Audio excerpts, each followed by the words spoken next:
Bonjour tout le monde. Vous le savez, hein, j'aime régulièrement recevoir des invités sur la chaîne. On a eu l'oncle Dame, on a eu William, on avait été rencontrer également Stéphane et Nathalie à Saint-Hyacinthe dans le restaurant Le Parvis. Et aujourd'hui, je peux vous dire que c'est quelqu'un que je voulais recevoir depuis longtemps pour parler de son amour pour les becs crochus. Elle s'appelle Diane. Bonjour Diane. Bonjour. Comment tu vas? Ça va bien. Ouais. Pas habitué à la caméra. Hein? Pas du tout. Pas C'est du tout. la raison pour laquelle je retardais. Je n'aimais pas être photographié ou filmé. Tu vas voir, ça va très bien se passer. Ta caméra, elle est ici, tu vois. C'est le petit Oui. objectif qu'elle a. Donc, quand tu as envie de t'adresser à nos abonnés, Oui. c'est là où tu leur parles. Puis sinon, tu peux me regarder, hein, on va quand même te voir. Oui, ok. Donc, aujourd'hui, c'est le début d'une petite série que j'avais envie de faire avec toi.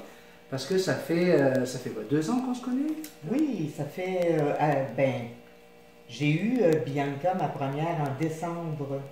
Elle a eu 2 ans en octobre. Donc, c'est toi qui m'as vendu Bianca. Oui. De là. Donc, ça fait faire 2 ans qu'on se connaît, Ça depuis fait le mois 2 ans. d'octobre. Oui. D'accord. Oui. Oui, papa, oui.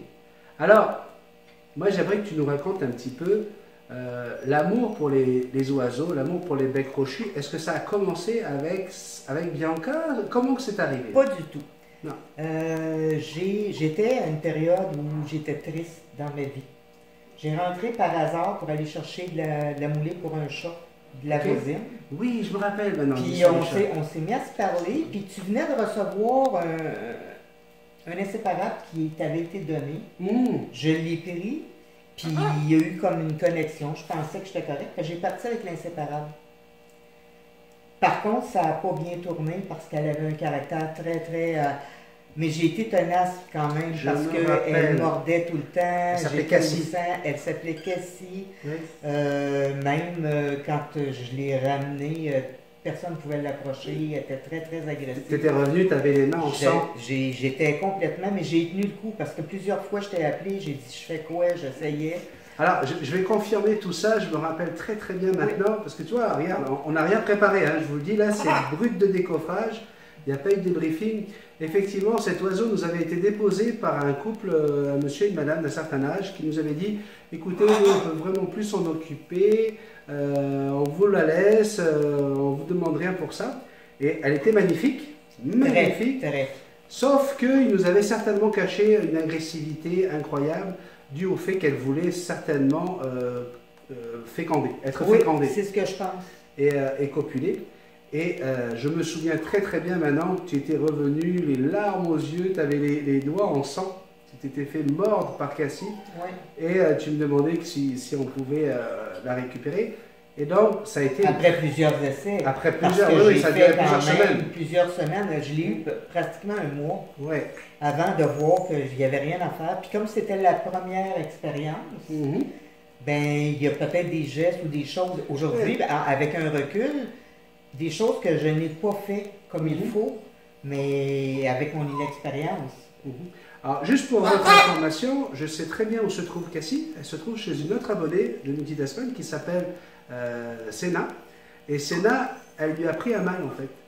Et du coup, ça a quand même pas mal eu des bons effets sur Cassie. Mais malheureusement, régulièrement, elle se redéplume complètement. Ah, c'est Puis incroyable. ça repousse, puis elle se redéplume complètement. Mais quand elle se déplume, elle, il ne reste plus que la tête. Hein. C'est vraiment le corps complet. Je vais remettre Jackson dans sa cage parce qu'elle est vraiment très agitée. Là. Hein, Jackson? Et puis, donc ça a été ta première expérience Oui. avec les oiseaux. Mais tu n'as pas baissé les bras. Non, puis on a parlé d'un échange à ce moment-là. Oui, tout à Parce que fait. toi, tu étais chez quelqu'un qui avait une animalerie Mhm. et le propriétaire a accepté, étant donné que c'était de me l'échanger, c'est-à-dire de payer un autre oiseau moins cher Mhm. pour compenser. Tout à fait. De Et là, là- j'ai changé de ça. Et là, je pense que, si je me rappelle bien, j'avais un lot de bébés cocassiennes Exactement. que j'avais élevé à la main. Oui. Hein, je crois que c'était 10 ou 12. Oh, il y en avait Quelque chose comme plusieurs, ça. Il y mais avait il y en avait une seule qui était blanche. toute blanche. Puis elle était dans une cage à part. Ouais. Parce que tu m'avais expliqué qu'elle n'était pas assez grosse, elle maigrissait, Ouais. elle avait de la difficulté. Ouais. Puis c'est celle-là que j'ai trouvée belle. C'est celle-là que j'ai aimée. Puis tu y avais même donné un nom que j'ai gardé parce que pour la différencier quand tu écrivais qu'est-ce que tu avais fait avec, tu l'avais appelée Bianca, qui veut dire blanche. Ouais.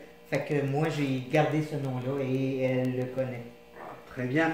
Donc, effectivement, à ce moment-là, moi j'étais très souvent à l'animalerie, hein, plus que maintenant. Oui. Hein, j'étais responsable du département des oiseaux. Et effectivement, pour nourrir les oiseaux, eh bien, on leur donne soit un an, soit on se sert des différentes tâches différentes.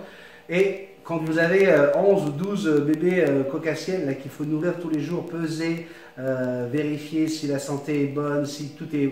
Bref, il fallait séparer les bébés. Et Bianca a été effectivement le vilain petit canard, entre guillemets, parce que par rapport à tous les autres, elle ne mangeait pas aussi bien, elle ne prenait pas du poids. J'étais très inquiet pour cet oiseau. Et avec ton cœur de Diane, parce qu'il n'y a que Diane qui a un cœur gros comme ça.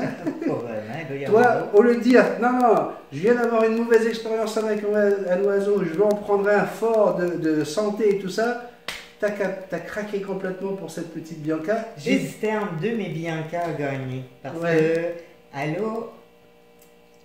Ce qui m'a décidé, premièrement, elle venait se nourrir dans ma bouche. C'est vrai. Ouais. On avait fait l'expérience avec une amande. Ça avait tout de suite accroché entre vous deux. Puis, quand elle me voyait, elle criait comme le bébé cocassiel qui crie après sa mère. Ouais. Fait que ça a fait comme aujourd'hui, avant elle se laissait prendre, mais aujourd'hui, même toi, tu l'as vu l'autre fois, tu as essayé de la prendre. C'est ça, elle maman. crie au meurtre, je veux maman. Ah ouais, tout à fait. Alors, je veux maman. Voilà des expressions. Moi, quand je parle de Jackson, je dis viens avec papa. Oui, c'est sûr. On a ce côté lorsqu'on apprivoise un oiseau. Alors, il faut savoir une chose, c'est que le cocassiel ou perruche calopsite fait partie des 50% des oiseaux à bec crochu apprivoisés dans le monde. Ça arrive juste après la perruche. Les 50% des oiseaux apprivoisés avec le bec crochu sont les perruches cocassielles ou perruches calopsites. Et donc, on a des vidéos sur Internet qui le montrent. Ce sont des oiseaux qui sont tellement attachants, qui s'attachent à une personne. Incroyable. Et puis, alors, lorsque tu pars avec l'oiseau, c'était quoi tes premiers soucis d'abord? C'était la cage, il y a eu la cage aussi. Le choix de la cage. Le choix de la cage, aujourd'hui, je peux dire que j'ai mal choisi ma cage. C'est bien, on est là pour ça, on est là pour parler de parce nos que erreurs. c'était quelque chose qu'on ne regarde pas quand on ne connaît pas ça. Et moi, je suis obligé de la démonter totalement pour enlever la grille parce qu'il n'y a pas de grille. Il n'y a pas de coulisses. La grille n'est pas coulissante. De la façon que la base est faite, elle est comme coincée. Fait que si je veux laver la grille, il faut que je démange toute la boîte. C'est quelque chose. Mais qui c'est le vendeur qui t'a vendu ça? Et on ne le nommera pas. Mais je suis certaine que c'était pas pour mal faire. Non. Tu n'y as pas du tout pensé. Pas du tout, parce qu'à ce moment-là, la cage est magnifique. Elle est magnifique. J'en ai acheté deux en plus parce que j'avais un conus. Fait que j'en ai acheté deux pareils, semblables. Ouais. Mais c'est pas grave, ça fait quand même ça, un an que je les ai. C'est venu après avec le conure. Mais pour revenir à Bianca, là, on achète la cage, on choisit la cage.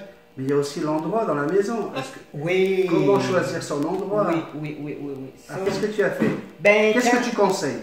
Parce qu'ici, aujourd'hui, tu es là, c'est parce qu'avec 2 ans d'expérience avec Bianca, aujourd'hui, tu as 2 cocassiels, une conure et un inséparable.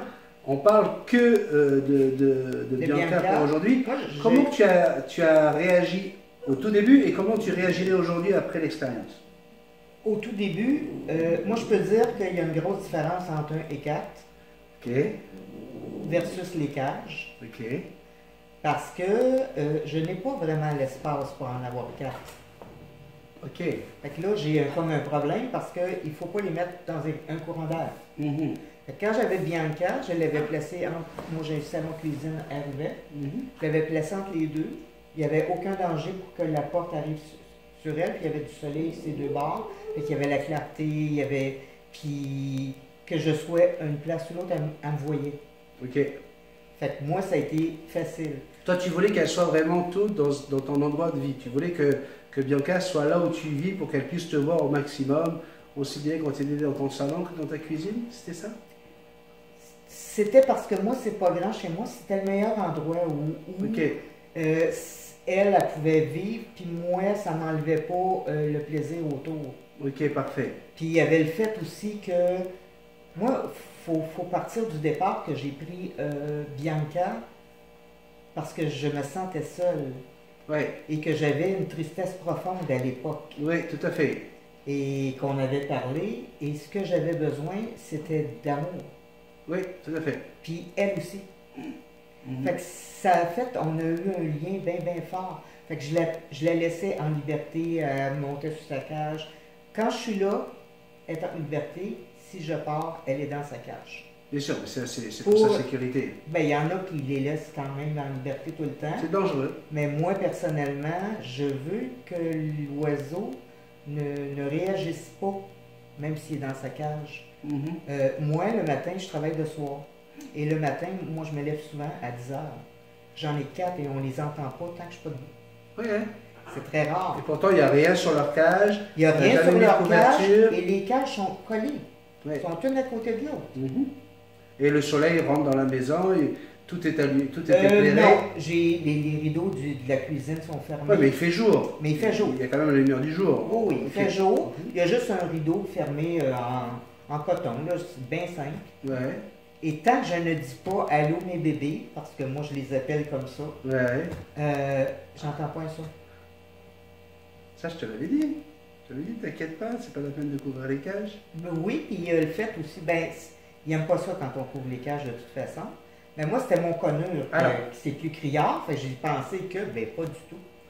Pour ceux qui couvrent les cages de leurs oiseaux, c'est une autre façon de voir les choses.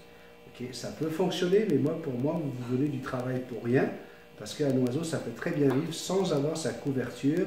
Et alors, les gens vont me dire, ah, mais moi, c'est comme ça, si je ne mets pas de couverture, il va faire du bruit, etc. Ben, c'est parce que vous les avez habitués à mettre une couverture ou quelque chose sur la cage. Mais dans la nature, est-ce que vous pensez que le bon Dieu, il arrive tous les soirs et puis il met des grosses couvertures sur les arbres pour que les oiseaux puissent dormir? À chaque fois, et c'est comme ça que je conseille tous les gens que j'approche et qui découvrent le monde aviaire, le monde des becs crochus, j'essaie de leur dire d'y aller avec de la logique. Et la logique se trouve dans la nature. Dans la nature, quand il n'y a plus de logique, ça se débalance. Okay? Quand il y a une dépression, c'est un manque de logique par rapport à la pression atmosphérique avec la chaleur de l'eau, ben, qu'est-ce qui se passe? Il y a une tempête, il y a un cyclone. C'est ça la nature. La nature, c'est la logique. Dès que c'est débalancé, c'est plus logique. Donc moi, j'y vais toujours comme ça. Et je n'ai jamais couvert les cages de mes oiseaux. Et comme nous raconte Diane... J'ai aucun problème, mais je me rends compte que l'oiseau prend ton rythme de vie aussi. Tout à fait. Puis que ben, en tout cas, moi, quand je veux pas quelque chose, ils le savent. Parce qu'à quelque part, c'est moi le maître de la maison. Oui, ben oui, bien sûr, il faut. Ça c'est ça. C'est pas eux qui décident, c'est moi. Sauf qu'on a quand même une relation qui est bien le fun. Là. Moi, c'est devenu facile avec le temps. Oui. Tu sais, au début, on se pose plein de questions. Dans le fond, c'est notre instinct. Je pense que c'est ça. Tout à fait. Et puis, on le sait, les oiseaux sont comme des éponges. Ils arrivent à ressentir nos sentiments. Oh mon Dieu. Ils arrivent à sentir quand on va bien, quand on va moins bien. Et du coup, ils vont avoir une attitude différente selon comment nous, on se sent. Et selon comment on leur parle, comment on va être avec eux, l'attitude qu'on va avoir avec eux, le temps qu'on va passer avec eux. Le temps, les teintes de voix, tout joue. Moi, j'ai juste à élever un petit peu le ton. Hey, qu'est-ce que j'ai dit? Ça revient d'abord. J'ai rien à dire, là. Parce que moi, Tipou a tendance, mon petit inséparable a tendance à vouloir monter en tard. On aura un épisode spécial. Puis, il est incroyable. Puis là, quand je me reviens d'abord, puis je le vois, là, je fais « Hey, Tipou, qu'est-ce que j'ai dit? » Il se dépêche à retourner à sa cage. C'est tellement drôle. Mais au début, je l'ai chicané. On parlera de Tipou, on fera un épisode spécial sur Tipou. Tu vas pouvoir nous raconter un petit peu, parce que je sais que c'est tout un caractère, ce Tipou. Oh mon Dieu, oui. Et puis, il y a une histoire d'amour à raconter sur Tipou. Je ne vous ai pas dit, est-ce que tu peux nous dire dans quel domaine tu travailles et pourquoi tu travailles de nuit? Moi, je suis en aéronautique. En aéronautique? Oui. Je fabrique des avions. Maintenant, je suis dans le même domaine, mais en étant plus âgé, Oui. j'ai choisi d'arrêter de me mettre à quatre pattes dans les avions. Puis, je travaille le soir par choix. Parce que j'ai été longtemps à travailler dans le domaine de la restauration. Ok. Et c'était les chiffres qui étaient les mieux. Fait que j'ai été comme 14 ans travailler de soir. Fait que mon horloge biologique est plus habituée. Ok. Moi, je dors un peu plus. Je suis dormeuse le matin, mais le soir, j'ai... Puis, en même temps, quand j'ai eu... je venais juste de... J'étais de jour, je venais juste de retomber de soir par choix. Puis quand j'ai eu mes oiseaux, dont la première, Bianca, j'ai fait ce choix-là pour pouvoir avoir de l'interaction avec eux autres. Mhm. Parce que moi, je pars travailler à 3h moins quart, à peu près. Puis quand je me lève le matin, je les sors de cage, je déjeune avec eux autres, j'ai de l'interaction. Puis quand je pars, là, pas longtemps après, il fait noir. Fait que ils ont l'habitude de tomber tranquille avec la radio. Puis là, il fait noir, ils dorment. J'ai fait ce choix-là pour être capable d'avoir une relation avec mes oiseaux. Moi, je suis une femme seule, fait que je pouvais le faire. Parfait. Alors, on va revenir maintenant la première journée avec Bianca. Tu te retrouves avec ton oiseau pour la première fois. Qu'est-ce que tu conseilles aux gens ce jour-là? Est-ce que tu as mis Bianca dans sa cage puis tu l'as laissée toute la journée toute seule? Est-ce que tu as voulu avoir rapidement une relation en sachant que je t'ai pas permise de partir avec Bianca le premier jour, il fallait que tu aies plusieurs contacts. On s'appelle. À quelques reprises la prendre, la flatter, voir la réaction. Manger dans ta bouche. Manger dans ma bouche. Relation. C'est loin quand même, là, ça fait 2 ans que je l'ai. Oui. Mais moi, ce que je pense qu'il faut un peu un mélange des deux. Oui. Premièrement, on choisit une journée où on va être là. Exactement. Très très bonne réflexion. On ne vient pas acheter un oiseau un vendredi en fin d'après-midi quand on sait que le soir on va aller danser toute la nuit puis qu'elle va se rester toute seule dans un endroit qu'elle connaît pas. On va la chercher le samedi matin pour passer du temps avec elle. Parfait. Puis qu'elle apprenne son environnement, mais avec sécurité. Oui. Parce que moi, quand je l'ai ouvert la boîte, je l'ai pris, je l'ai tout de suite collé sur moi, je l'ai flatté, j'ai donné des becs, je l'ai mis sur mon épaule. Puis là, elle était curieuse, j'ai fait le tour de son environnement dans lequel elle va vivre. OK. Puis après ça, j'ai montré sa cage, mais je ne l'ai pas rentré dans la cage. Je l'ai mis à l'extérieur, sur le show, puis je l'ai laissé comme regarder. Après ça, elle a vu qu'elle avait de la nourriture, elle a vu. D'elle-même, elle a pas... C'était tranquille, c'était doux, fait qu'elle n'a pas cherché à se sauver, parce que moi, Bianca, c'est une peureuse. Oui, c'est vrai. Il veut participer à l'interview. Ben oui, j'ai bien vu ça. Fait que je pense que... Mais elle est rentrée d'elle-même dans la cage, du coup. Ça, je me rappelle pas. Ouais. Je me rappelle pas, c'est honnête. loin. Sauf que moi, je me rappelle que j'ai choisi une journée où j'étais là pour voir ses réactions, pour être disponible s'il y avait un problème. OK. Parce qu'elle avait besoin d'être rassurée. Puis comme j'avais été la voir plusieurs fois, j'étais la seule chose qu'elle connaissait, c'est-à-dire que j'étais une personne, mais je veux dire, dans son environnement, c'était le seul lien. OK. Après, l'évolution. Le lendemain, premier réveil, qu'est-ce qui se passe? Est-ce que elle a une réaction, elle a envie d'être avec toi? Je serais malhonnête de dire que je m'en rappelle, je m'en rappelle pas. Mais, alors, on va dire les premiers jours, c'était comment? Parce que moi, j'ai souvenir de toi qui me venait régulièrement au magasin, qui me demandait est-ce que je peux lui donner ça à manger? Elle a voulu manger du fromage, il y avait des choses comme ça, il y avait ce genre de questions. Ben, au début, elle avait son petit bout de toast, là. Elle venait déjeuner avec moi. Oui. C'était cute à voir. Mais elle a toujours gardé l'habitude, j'ai beau y mettre un morceau, il faut qu'elle vienne manger dans ta bouche. Dans ma bouche. Parfait. Elle, c'est comme ça. Alors, tu sais que j'ai quelqu'un, je me rappellerai toujours, quand tu étais venu au magasin une fois, puis qu'elle mangeait dans ta bouche, j'ai une madame, juste après que tu sois parti, elle m'a dit oh, mais quelle horreur! Mais comment elle peut laisser un oiseau manger dans sa bouche? Ah! Et je reçois moi aussi des gens régulièrement, parce que j'ai une vidéo où je mange avec Jackson. Je sais, j'ai eu le commentaire aussi. Et j'ai quelqu'un qui vient me dire « Oh mais c'est dégueulasse, pourquoi tu laisses manger ton oiseau dans ta bouche ?»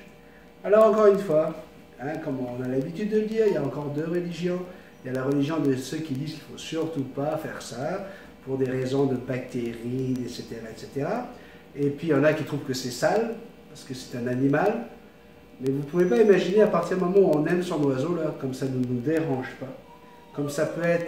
En plus, ils ont une façon chirurgicale de venir chercher la petite... miette. Moi, elle ne rentre pas dans ma bouche. Non, je sors le bout de la langue, puis après le morceau qui est là. C'est ça. De façon délicate.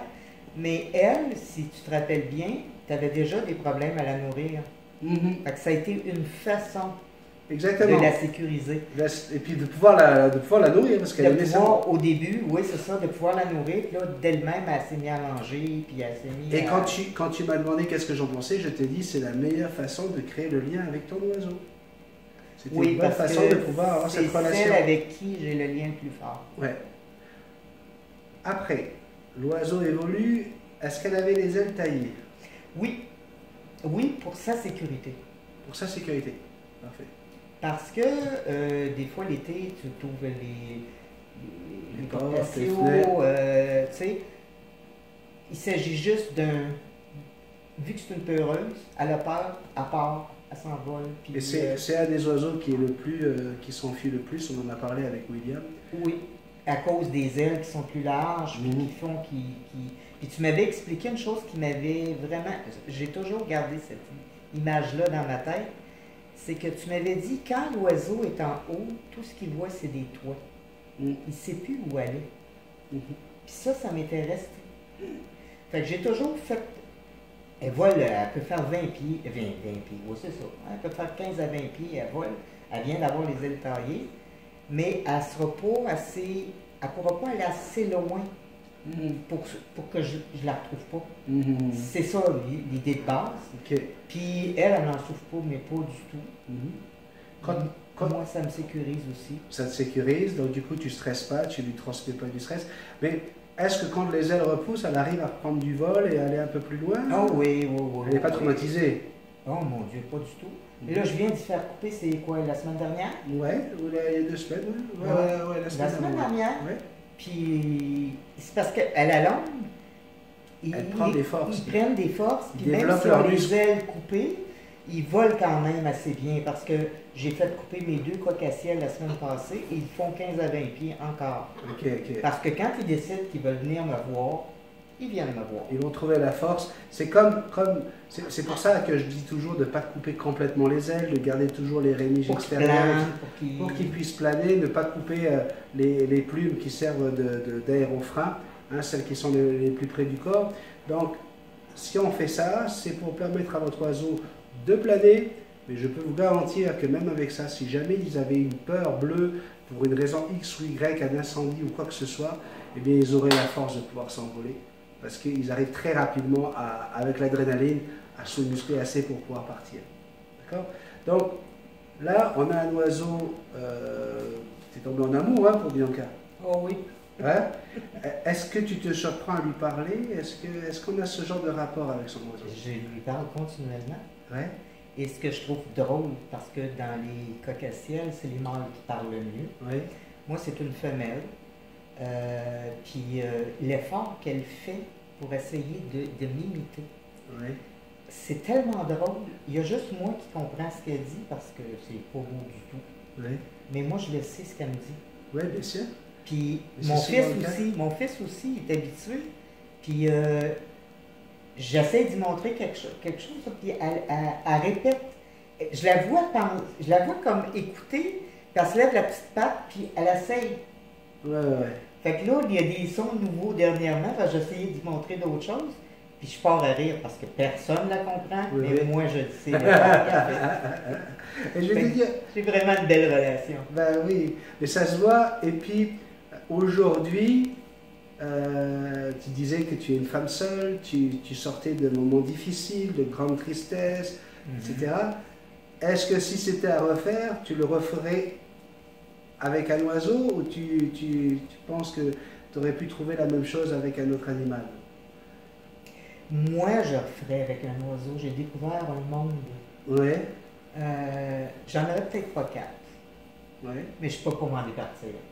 Je vais trouver d'autres solutions pour arranger ma maison en fonction parce qu'ils ont tous quelque chose de spécial. J'ai un attachement particulier. Chacun a son caractère. Oh mon Dieu, oui. Donc, j'ai 2 cocassiels complètement différents. Donc là, ce qu'on peut dire aux gens, c'est que si jamais on décide à un moment donné d'avoir plusieurs perroquets, il faut s'attendre à avoir plusieurs attitudes différentes, plusieurs caractères. J'irais plus loin que ça. Très bien. Moi, je me suis rendu compte que si ce serait à refaire, je m'informerais mieux des caractères des oiseaux. Okay. Je me suis rendu compte qu'il y a des sortes d'oiseaux qui ne me conviennent pas. OK. Par mon tempérament à moi. Tout à fait. Il y a des oiseaux, moi j'aime plus les oiseaux moins dépendants, plus colleux, plus affectueux. Le cocassiel en est un. Oui. Et il y a des sortes d'oiseaux qui sont plus indépendants, qui ne me conviendraient pas autant. Okay. Je pense que c'est ça que je dirais, là, la première chose. Mais je pense que les gens se départissent des oiseaux parce qu'ils ne s'informent pas assez avant. Ils ne prennent pas le bon oiseau, l'oiseau qui leur correspond. Qui leur convient, qui leur correspond. Moi, c'est ce que je pense vraiment. Moi, je ne me verrais pas avec un hara. Pour moi, c'est trop gros. Je me rappelle, on a fait une balade ensemble, on en a fait plusieurs d'ailleurs, au parc, et tu disais que toi, tu étais plus pour un petit oiseau. Moi, le maximum que moi, je me sentirais, c'est un quaker. Un quaker. Ouais. C'est le maximum où j'irais, moi. Moi, les gros oiseaux, je ne suis pas confortable. Fait que c'est pour ça, là, c'est vraiment... Puis le tempérament aussi. Comme Tipou, parce qu'il est en amour avec l'autre, je ne les séparerais pas parce que je sais qu'il se laisserait mourir. Parfait. Mais l'inséparable n'est pas vraiment le caractère qui me convient. Lui, il est spécial, je l'aime. Mais c'est pas ce que j'aurais choisi en premier. On va finir cette première interview avec Diane, forcément en vous présentant Bianca quand même, on en a beaucoup parlé, son premier amour d'oiseau, premier cocassiel. Il y aura plusieurs épisodes, il y aura un prochain épisode où on vous montrera les 2 cocassiels, c'est-à-dire Bianca et Echo. Et là vous allez voir comment les 2 peuvent être complètement différents, 2 attitudes différentes. 2 cocassiels différents. 2 cocassiels différents. La deuxième, c'est une perlée. Une perlée, oui. Fait que c'est différent de Bianca qui est blanche et grise. Oui, donc vous allez voir 2 cocassiels. Il y aura un autre épisode avec un bébé d'amour. Une petite conure, c'est une conure pineapple? C'est un conure pineapple, c'est un mâle, j'ai découvert ça parce que je pensais que j'avais acheté une femelle. Et l'inséparable, je pensais que c'était un mâle et c'est une femelle, dont le couple. Mais... Alors, la conure pineapple va être un épisode spécial parce que le titre de cet épisode-là, c'est « Comment apprivoiser une perruche handicapée ». Effectivement, cette perruche a subi un traumatisme lorsqu'elle était en animalerie. Et, personnellement, je ne sais pas qu'est-ce qui s'est passé à quel moment. Et elle n'a jamais pu voler. Elle a eu l'aile brisée. Et malheureusement, ça a été irréversible. Ouais. Et lorsqu'on a déjà des oiseaux, comment on peut prendre la décision de dire « Tiens, moi, je vais quand même acheter cet oiseau-là » même s'il a l'aile brisée, même s'il est handicapé pour toute sa vie. Moi, c'est ça. Moi, je l'ai pris quand même, mais je regrette vraiment pas. Tu vas nous dire tout ça dans l'épisode en question? Pas de problème, je me garde pour la prochaine. Parce que je sais que c'est une très belle histoire d'amour également. Il me tient là parce qu'il savait que je voulais pas, là. Il en profite. Et donc, vous allez voir ça dans l'épisode spécial, comment apprivoiser un oiseau handicapé. Et on finira avec le petit prince, le fameux Tipou, un inséparable, d'une couleur splendide, magnifique, et vous allez voir qu'on peut très bien voir naître une relation amoureuse entre 2 oiseaux d'espèces complètement différentes. Chut, tu dis rien. Je ne dis rien. On garde le secret pour le 4e épisode avec Diane. Je ne dis rien. Je sais que tu as du mal. Regardez, vous allez avoir maintenant toute une série d'images de Diane avec Bianca. C'est là-dessus qu'on va se dire au revoir. Merci Bianca pour ce premier rendez-vous avec toi. Bianca? Bianca. Diane. T'es drôle. T'es drôle. Il n'y a pas de problème. Est-ce que tu veux que je te montre Bianca? Oui, alors on va la regarder en images. Ça va être là-dessus qu'on va se quitter avec plein d'images de toi avec Bianca. Merci beaucoup, à très bientôt. Très bientôt. Ça me fait plaisir. Ça me fait plaisir de t'avoir reçu aujourd'hui.